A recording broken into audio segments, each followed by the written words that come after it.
Good morning students. आज हम English semester one के एक स्टोरी है the home coming which is written by Rabindranath Tagore, और इसका हम पार्ट वन आज स्टडी करेंगे। ज़्यादा लंबी स्टोरी है तो थोड़ा सा हम पार्ट वन सिर्फ स्टडी करेंगे सो दैट धीरे धीरे आपको समझ आए। हम कोशिश करेंगे कि इसको थोड़ा हिंदी में थोड़ा इंग्लिश में आप समझें। आप कोशिश कीजिए कि कोई ये है ही इसलिए कि आप इसकी रीडिंग कर पाएँ, रीडिंग की प्रैक्टिस करें, तो थोड़े-थोड़े जहाँ आपको डिफ़िकल्ट वर्ड दिखें, वो उनको समझाने के लिए बीच-बीच में हिंदी में बताए गए हैं। तो लेट अस सी ये है क्या home coming.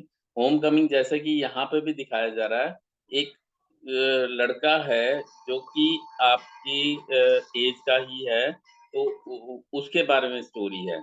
We know that childhood is a time for constant care and nurturing. A boy of 14 wants to fly and see the world. 14 साल का एक लड़का है जो कि उड़ना चाहता है और दुनिया देखना चाहता है। But at the same time he needs all the affection and attention of the people who are closer to him.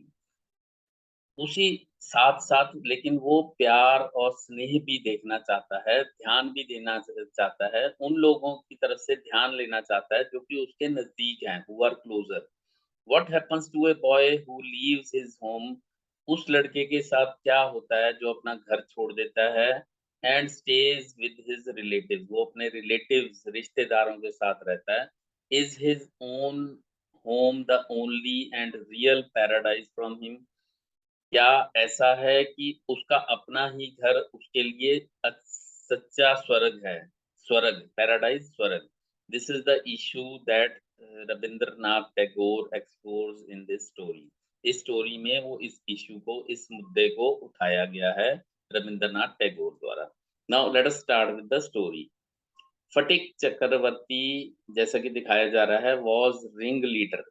Ring leader means सरदार था among the boys of the village. गांव के पूरे लड़कों के बीच में वो सरदार माना जाता था। ए न्यू मिसचीफ, एक दिन क्या हुआ, एक नई शरारत गॉट इनटू हिज हेड, उसके दिमाग में घुस गई, उसके दिमाग में आ गई। There was a heavy log, एक लकड़ी का बहुत भारी लट्ठा, lying on the mud flat. Mud flat means मिट्टी की फ्लैट, जहाँ कीचड़ था उस जगह पे वो पड़ा हुआ था, of the river, waiting to be shaped into a mast for a boat. आपने बोट देखी होगी, तो बोट का एक मस्तूल होता है जो कि जिसके ऊपर कपड़ा बांधा जाता है, वो उस बोट को डायरेक्शन देने के लिए होती है। आपने देखा होगा कि कपड़ा सा होता है, तो उस वो कपड़ा वो एक लकड़ी के ऊपर बांधा जाता है, which is known as mast, English में कहा जाता है, और हिंदी में मस्तूल कहा जाता है। He decided that they should all work together to shift the log. उसने डिसाइड किया, क्योंकि वो रिंग लीडर था, सरदार था, that they should all work together, सभी इकट्ठे काम करें, टू शिफ्ट द लॉग, उस लकड़ी के लट्ठे को शिफ्ट करने के लिए, बाय मेन फोर्स, पूरी इकट्ठी फोर्स के साथ, इकट्ठी ताकत के साथ, फ्रॉम इट्स प्लेस, अपनी जगह से हटा दें और उसको लुढ़का दें, एंड रोल इट अवे, उसको लुढ़का दें। The owner of the log would be angry, जो उस लकड़ी के लट्ठे का मालिक होगा वो गुस्सा हो जाएगा और सरप्राइज़्ड, हैरान भी होगा, सरप्राइज़्ड हैरान होगा, and they would all enjoy the fun, और ये सभी मिलके उस फन को, उस मज़े को एन्जॉय करेंगे, उसका मज़ा लेंगे। एवरीवन सेकंडेड द प्रपोज़ल, हर किसी ने, जितने भी लड़के थे जो गैंग में थे उसके, उन सब ने इस जो योजना बनाई गई, प्रपोज़ल बनाई गई, जो योजना बनाई उसकी मंज़ूरी दे दी, मान गई। And it was carried unanimously, सर्वसम्मति से सभी ने इसको मान लिया और कैरी करने की, उसको कार्यान्वित करने की भी दिमाग में लगा ली। लेकिन क्या हुआ, but just as the fun was about to begin, जैसे ही ये मज़ा शुरू होने वाला था, मक्खन, मक्खन कौन था? फटीक्स यंगर ब्रदर, उसका, फटीक का छोटा भाई, सॉन्टर्ड अप, टहलता हुआ आया, and sat down on the log in front of them, और उस लकड़ी के लट्ठे पर बैठ गया, इन फ्रंट ऑफ देम, उनके सामने ही उस लकड़ी के लट्ठे पर बैठ गया, ऑल विदाउट अ वर्ड, बिना कुछ कहे, बिना कोई शब्द कहे वहां बैठ गया। द बॉयज वर पजल्ड, लड़के उलझन में पड़ गए। फॉर ए मोमेंट, एक क्षण के लिए, मोमेंट एक क्षण के लिए पजल्ड हो गए, उलझन में पड़ गए। He was pushed rather timidly, वो उसको थोड़ा धक्का देने की कोशिश की, डरते डरते, by one of the boys, उन लड़कों में से एक लड़के ने उसको डरते डरते धक्का देने की कोशिश की। And told to get up, और उसको कहा कि खड़े हो जाओ। But he remained quite unconcerned, परंतु वो लगभग बेपरवाह ही रहा कि जैसे कुछ हुआ ही नहीं। He appeared like a young philosopher, वो ऐसे बैठ गया जैसे एक दार्शनिक होता है, एक बहुत ध्यान लगाने वाला दार्शनिक होता है। मेडिटेटिंग, जो ध्यान लगा रहा है, मनन कर रहा है, on the futility of games, जो दुनिया का जो चक्र चल रहा है, दुनिया का खेला चल रहा है, उसकी व्यर्थता के बारे में बैठा हुआ सोच रहा है। तो उस तरह से वो बैठ गया। फटिक वॉज फ्यूरियस, गुस्से में आ गया, मतलब आग बबूला हो गया। फ्यूरियस, आग बबूला हो गया। मक्खन, ही क्राइड, मक्खन, उसने कहा, if you don't get down this minute I will thrash you, अगर तू इसी क्षण नहीं उतरोगे, then I will thrash you, मैं तुम्हें पीटना शुरू कर दूंगा। Makhan only moved to a more comfortable position, अब मक्खन ने बजाय उसके सुनने के सिर्फ थोड़ी सी मूवमेंट ली, क्या, एक और थोड़ा आराम से बैठ गया कंफर्टेबल पोजीशन पे। नाउ ये देखिए, ये फटक है, मक्खन है और उसके दोस्त हैं उस लकड़ी के लट्ठे के आसपास। Now if Phatik was to keep his regal dignity before the public, now अगर फटिक को अपनी शाही प्रतिष्ठा को कायम रखना था उस जनता के सामने, जनता मीन्स जो रिंग उसके गैंग के लोग थे, इट वाज क्लियर, यह बिल्कुल साफ था, he ought to carry out his threat, धमकी। यस, बिल्कुल साफ था कि उसे अपनी धमकी को पूर्ण करना चाहिए, पूर्ण करना चाहिए, जो कि उसने कहा था कि मैं उसको मक्खन को पीटूँगा। But his courage failed at him at this crisis, परंतु उसकी हिम्मत जवाब दे गई, उसकी साहस जवाब दे गया इस संकट की घड़ी में, इस संकट के समय में वो जवाब दे गया। हिज फर्टाइल ब्रेन, उसका उपजाऊ दिमाग, जो नई-नई उपज पैदा करता था, नई-नई स्कीम बनाता था, however rapidly seized upon a new manoeuvre, परंतु इसी उपजाऊ दिमाग में एक नई जो मैनूवर, पैंतरेबाज़ी युक्ति जो आई है, वो एकदम से उसके दिमाग के ऊपर ज़ब्त कर गई, दिमाग के ऊपर कब्ज़ा कर गई। Which would discomfit his brother, जो कि क्या करती, उसके भाई को हरा देती, and afford his followers an added amusement, और इसके बदले क्या होता कि उसके फॉलोअर्स, जो उसके अनुयायी थे, उनके लिए एक और एक्स्ट्रा मनोरंजन, आनंद भी समर्थ हो जाता। He gave the word of command, उसने एक कमांड दी, उसने एक आदेश दिया, टू रोल द लॉग, उस लॉग को लुढ़काने का आदेश दिया, और मक्खन ओवर टुगेदर, और उस मक्खन को भी उस लकड़ी के जो लट्ठे थे उसके साथ ही उसको भी लुढ़का दिया जाए। मक्खन हर्ड द ऑर्डर, मक्खन ने वो आदेश सुना, and made it a point of honour, उसने अपने इस बात को अपने सम्मान की बात मतलब मान लिया। टू स्टिक ऑन, कि इस चीज़ के ऊपर टिके रहना ही उसने अपने सम्मान की, ईगो की बात मान ली।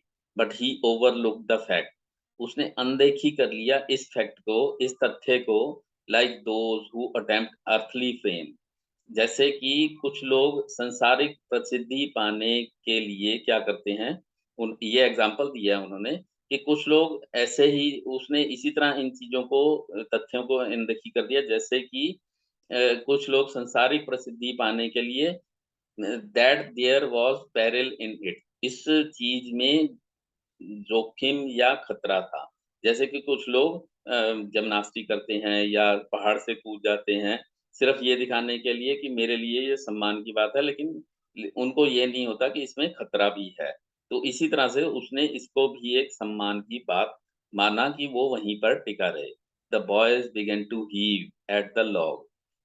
लड़कों ने क्या किया, उस लॉग को, उस लकड़ी के लट्ठे को तोलना शुरू कर दिया विद ऑल देयर माइट, अपनी पूरी ज़ोर से, कॉलिंग आउट, ज़ोर क्या लगाया उन्होंने, 1, 2, 3 and go. At the word go the log went. वो जो उठाया उन्होंने 1, 2, 3, 4, वो लकड़ी का लट्ठा उड़ गया। और विद इट वेंट मक्खन्स फिलॉसफी, उसी के साथ मक्खन की सारी दार्शनिकता, ग्लोरी, सब उड़ गया। एकदम से ही उसके साथ उड़ गया क्योंकि मक्खन भी लुढ़क गया। तो अब देखिए इस तरह से मक्खन भी लुढ़क गया। जब मक्खन गिर गया तो अब क्या होगा, all the other boys shouted themself, उनको मज़ा आया। होर्स, एक कर्कश आवाज़ में उन्होंने शोर मचाना शुरू किया विद डिलाइट, अपने आनंद में भर के कर्कश आवाज़ में शोर मचाना शुरू कर दिया। But Phatik was a little frightened, Phatik अंदर से थोड़ा डर गया। He knew what was coming, उसको पता चल गया था कि क्या होने वाला है, व्हाट वाज़ कमिंग, क्या होने वाला है। एंड श्योर एनफ, और ऐसा ही हुआ।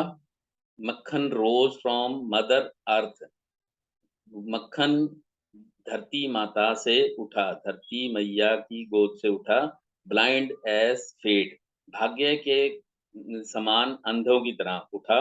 एंड स्क्रीमिंग, चिल्लाता हुआ, लाइक द फ्यूरीज़, कैसे, आवेश में, गुस्से में चिल्लाता हुआ उठा। ही रश्ड एट फटिक, फटिक की तरफ दौड़ा। एंड स्क्रैच्ड हिज फेस, उसका मुंह पूरा नोच लिया। एंड बीट हिम, और उसको पीटा। एंड किक्ड हिम, उसको लातें मारी, टांग मारी।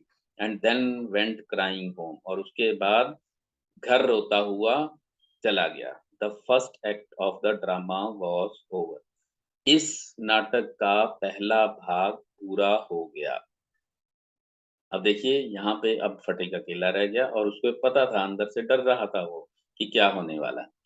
फटीक वाइप्ड हिज फेस, उसने अपना मुंह पोंछा जो पूरा स्क्रैचेस पड़ गए थे या उसके मुक्के से पड़े। And sat down on the edge of sunken barge, और बैठ गया। कहाँ पे बैठ गया, जो एक डूबा हुआ बजरा था, बजरा होता है जिसपे कि नाव आके बाँधी जाती हैं। एक आधा लट्ठा अंदर बंधा होता है और आधा बाहर होता है। तो on the river bank, river के किनारे के ऊपर जो बजरा धँसा हुआ था उसके ऊपर बैठ गया। And began to chew a piece of grass, एक घास के टुकड़े को चबाना शुरू कर दिया। A boat came up to the landing, एक यहाँ पे देखिए एक बोट आई वहाँ पे लैंड करने के लिए, किनारे पे आ लगी।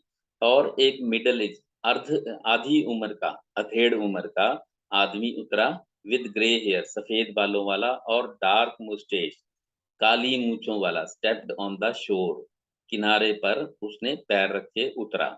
ही saw the boy sitting there doing nothing, उसने देखा एक लड़का बैठा हुआ है कुछ नहीं कर रहा। एंड आस्क्ड हिम, और उससे पूछा, वेयर द चक्रवर्तीज लिव्ड, कहाँ रहते हैं Chakraborty. Phatik went on chewing the grass and said, over there, वहां रहते हैं।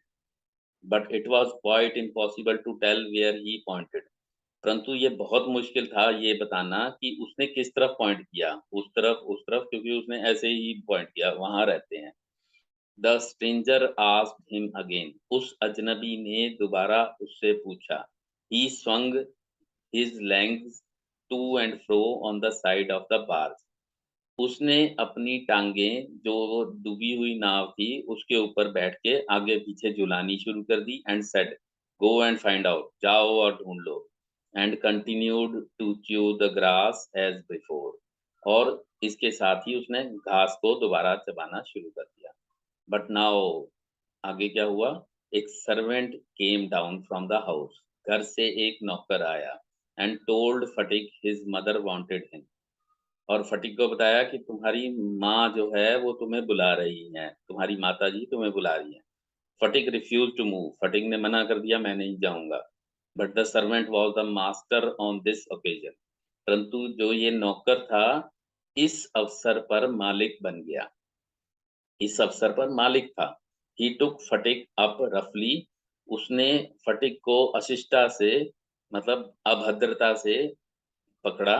एंड कैरिड हिम, और उसको पकड़ता हुआ, kicking him and struggling in important rage, शक्तिहीन रेज, गुस्से में उसको पकड़ के लात मारते हुए उसको घसीटता हुआ ले गया। When Fatik came into the house, his mother saw him. उसकी माता ने उसको देखा। She called out angrily. उसने गुस्से से कहा, So you have been hitting मक्खन again? तुमने दोबारा मक्खन को पीटा? फटिक answered indignantly. क्रोध से फटिक ने जवाब दिया, No, I haven't. Who told you that? किसने कहा? His mother shouted, Don't tell lies. You have. झूठ मत बोलो, तुमने पीटा है। फटिक said suddenly, I tell you, I haven't. मैं तुम्हें बता रहा हूँ, मैंने नहीं मारा। You ask मक्खन, मक्खन से पूछो। But मक्खन thought, परंतु मक्खन ने सोचा, it best to stick to his previous statement, जो वो पहले कह चुका था अपनी माँ को कि फटिक ने मुझे पीटा है, उस पे टिके रहना ही उसने अच्छा समझा। He said, Yes mother, Sphatik did hit me. फटिक ने मुझे मारा ही है। फटिक्स पेशेंस वाज ऑलरेडी एग्जॉस्टिंग, खत्म हो चुकी थी। फटिक के जो धैर्य था वो ऑलरेडी खत्म हो चुका था, जवाब दे चुका था। He could not here this injustice, वो इस अन्याय को नहीं सुन सकता था। ही रश्ड एट मक्खन, वो मक्खन की ओर दौड़ा। एंड हैमर्ड, उसने मुक्के जड़ दिए। कहाँ पे उसके ऊपर मुक्के जड़ने शुरू कर दिया। टेक दैट, ये लो, ही क्राइड, वो चिल्लाया। एंड दैट, ये लो, एंड ये लो फॉर टेलिंग लाइज, झूठ बोलने के लिए। तो ये जो था, ये लगभग पहला हम एक लेक्चर कर रहे हैं। इसका दूसरा पार्ट हम दूसरे लेक्चर में रिकॉर्ड करेंगे, तब आपको सुनाएंगे। कुछ इसके क्वेश्चंस हैं। Who was Sphatik?